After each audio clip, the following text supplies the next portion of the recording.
At it is proposed. It is important that you give members who want to speak chance to speak. 1, 2, or 3. That has been the tradition in this house. We can't be turned into a voting machine. This is a parliament of the people. Madam Chair. Yes, give us time. 1, 2, 3 people. Then you continue. Put the question. Yeah. On the leader of minority, I agree with you that it's important to give members a chance to debate it, except in those previous ones, there was no one who showed interest. But in each case, it's already, in the previous ones, I have allowed Honorable Badi, I have allowed Honorable Kaluma, I have allowed Honorable Mbui, I have allowed Honorable Makali, and Honorable Nyikal to contribute. So yes, we are going to allow members to contribute when they want to do that. But I have to first propose the question before members can be able to debate it. So let us move now.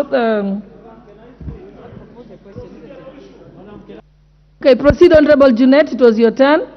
Honorable Jared, Chair, I wanted to speak on clause 9, which you already passed. But Chair, so that we avoid voting, we are not here. If somebody is tired, he can go home and sleep.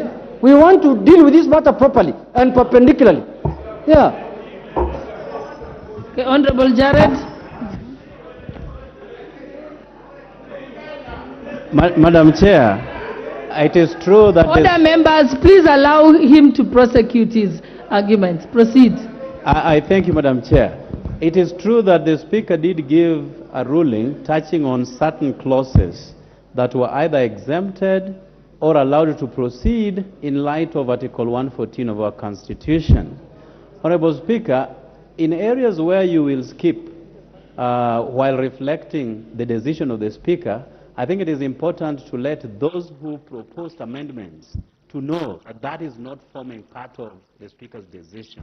But I think most importantly, Honorable Speaker, we have up to 30th of June to have this concluded. And the Speaker did give a very comprehensive ruling on the times allocated for this debate, Honorable Speaker. And therefore, I would ask, humbly so, that those who have issues to raise on every clause in this thing be given time to do so.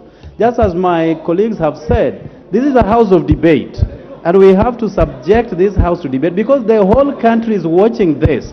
Because they want to know who is with them and who is not with them. I thank you, Madam Chair. Thank you, Honorable Member. But if I'll just bring to your attention the exact communication from the Speaker was that the clauses that the Speaker allowed to proceed, even when marked as under Article 114 of the Constitution, are the following clauses. Clause 2, Clause 24, Clause 33, Clause 34, Clause 36, Clause 43, Clause 76, and Clause 78. And I've just asked the clerk's desk to be able to give you a copy now so that you can stand guided. So we haven't breached that at all. Thank you. Okay, let's proceed.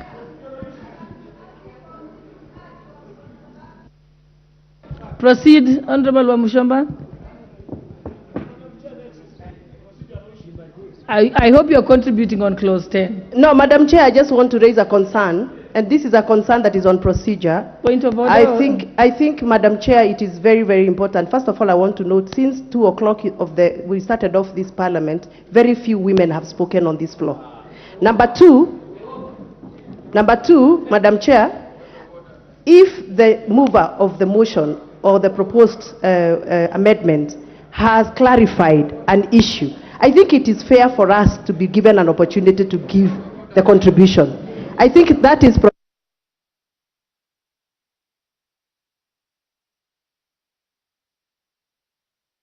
I want to raise my dissatisfaction on Clause 9.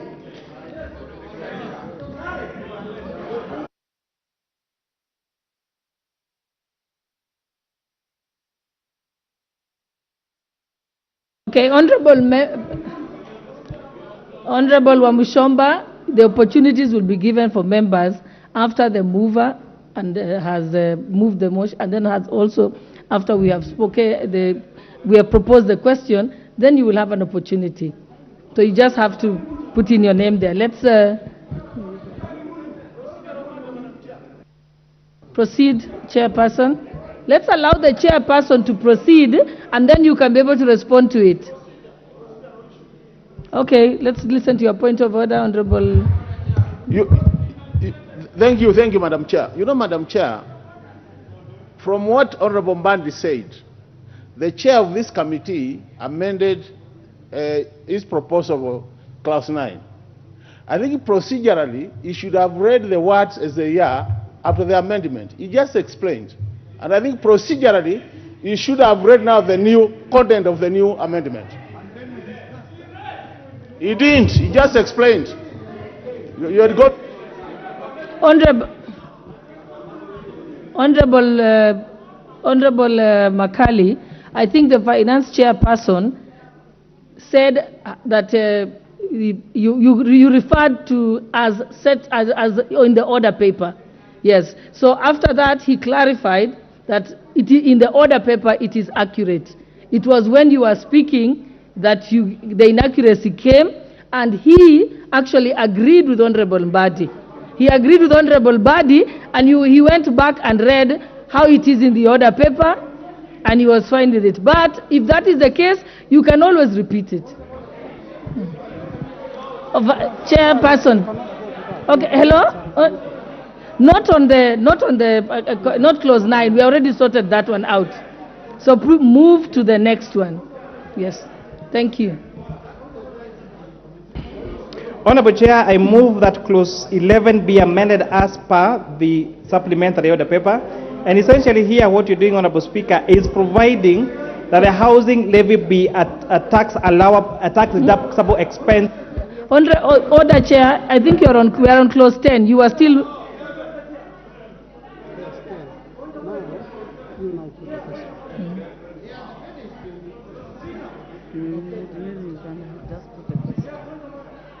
Yes, we are finished. You already finished with clause 10. So we just need to put the question.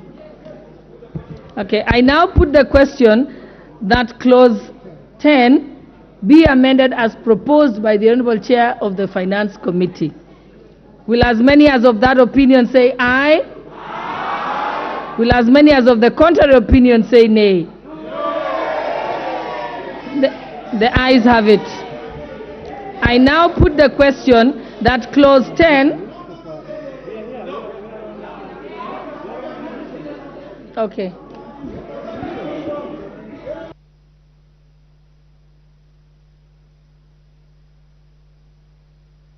Okay. We ask for the bell to be rung for 5 minutes. Please ring the bell for 5 minutes. Ring the bell. 5 minutes. You know,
Azimio kakataa. Ndio hiyo nauliza kama wamevote. Wamevote? Yeah.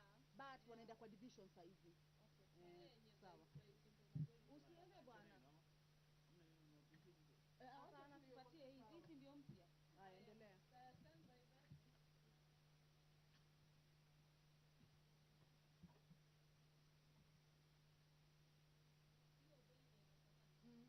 Woi, you more than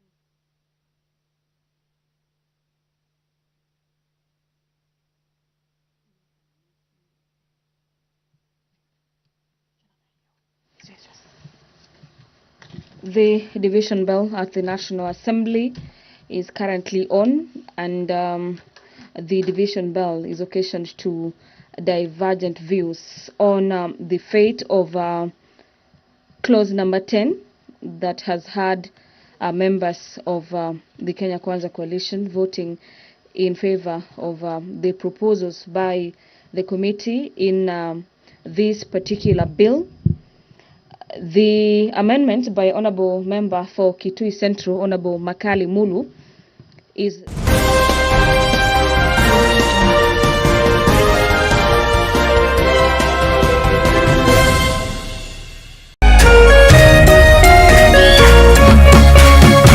Kameme TV, Muthegi Waruriri.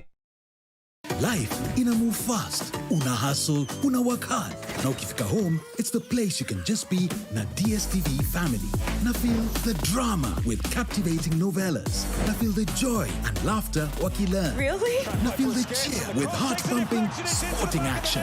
Na feel your stories with African enjoyment at its best. Na feel entertainment with so much more.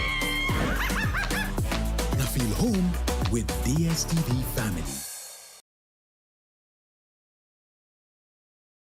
Jumamothi, mweri mirongo iri na inya June.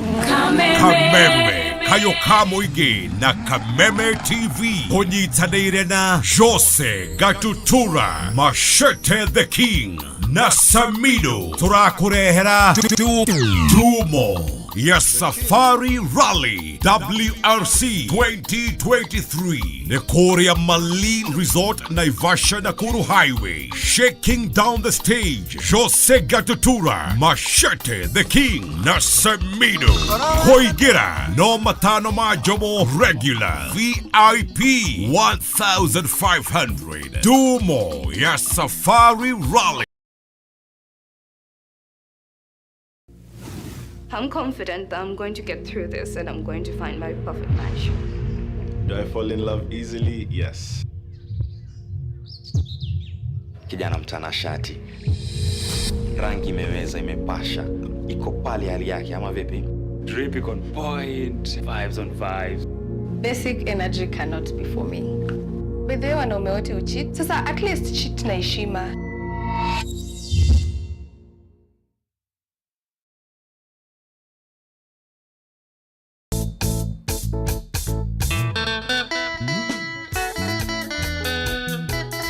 Murumo wa kigosho